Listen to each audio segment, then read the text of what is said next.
मौलाना आरिफ साहब को तो बोलते हैं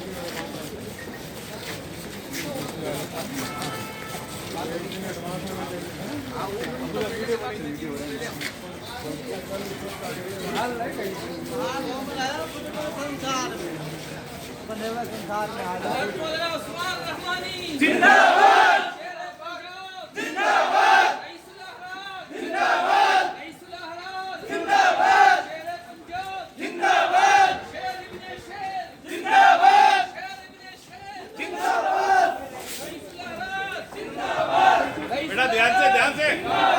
सुफियान ध्यान से बेटा भाई बोला मौलाना